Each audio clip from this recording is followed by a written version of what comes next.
আমার ভাইকে মিথ্যা অপরাধে জেল খাটাচ্ছেন। তার জামিন হওয়ার পরও বারবার জেলে আটকে রেখে আবার নতুন মামলা দিচ্ছে। আমরা আজকে সেলিম প্রধানের পরিবার, আমার বড় ভাই সেলিম প্রধান, তিনি ছোটবেলা থেকেই জাপানে বড় হয়েছিলেন। তিনি দীর্ঘ 10 বছর জাপানে ছিলেন। সেখান থেকে তিনি দেশে এসে ব্যবসা করার উদ্দেশ্যে একটি সৎ মনমানসিকতা নিয়ে দেশে এসেছিলেন।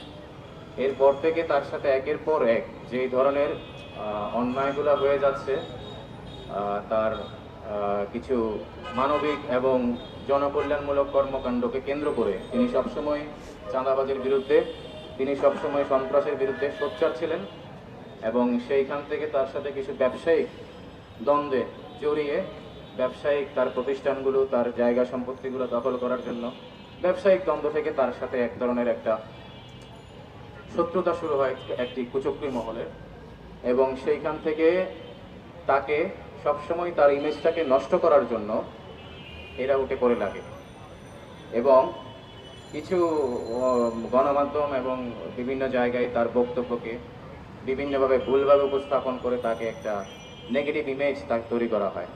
তাকে বিগত সরকারের আমলে বিনা দোষে 4 বছর 1 দিন তাকে কারাগারে রাখা হয়। তার জীবন থেকে 4 বছর 1টা দিন নষ্ট করা হয়।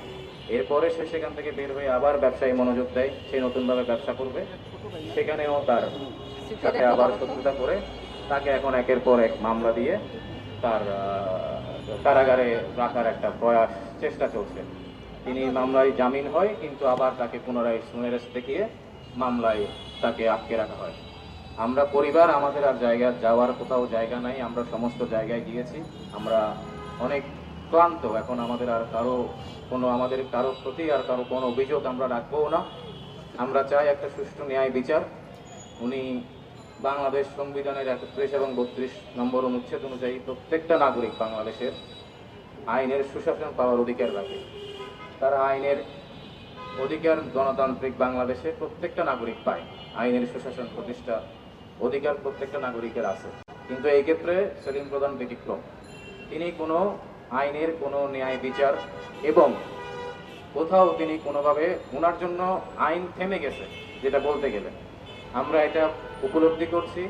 ওনার কোনো দোষ থাকলে সেটা শাস্তি হোক, সেটাও আমরা চাই। উনি নির্দোষ হলে কেন উনি শুধু শুধু এই হয়রানির শিকার হবে? বাংলাদেশের নতুন সরকার এখন ক্ষমতায় এসেছে। আমরা সমস্ত জায়গায় দেখতে পাচ্ছি জনাব তারেক রহমান, উনি অলরেডি বাংলাদেশের মানুষের মন জয় করে ফেলেছেন। সমস্ত জায়গায় আমরা একটা নতুনত্বের ছোঁয়া পাচ্ছি। এই আশা ভরসা থেকে আমাদের আজকে এই মানববন্ধন। আমরা পরিবারের পক্ষ থেকে বাংলাদেশ সরকারের প্রধানমন্ত্রী জনাব তারেক রহমানকে বিনীতভাবে অনুরোধ করছি, আমাদের এই বিষয়টি একটু দৃষ্টিগোচর করেন।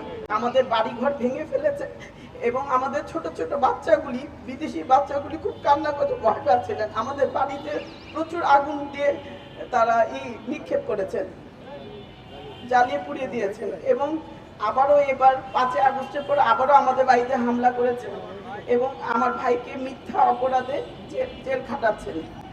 তার জামিন হওয়ার পরও বারবার জেলে আটকে রেখে আবার নতুন মামলা দিচ্ছেন। এই জন্য আমি চাচ্ছি সবার কাছে বিনীত আবেদন, যাতে আইনের প্রতি শ্রদ্ধা রেখে আমার ভাইকে নিঃশর্ত মুক্তি দেয়।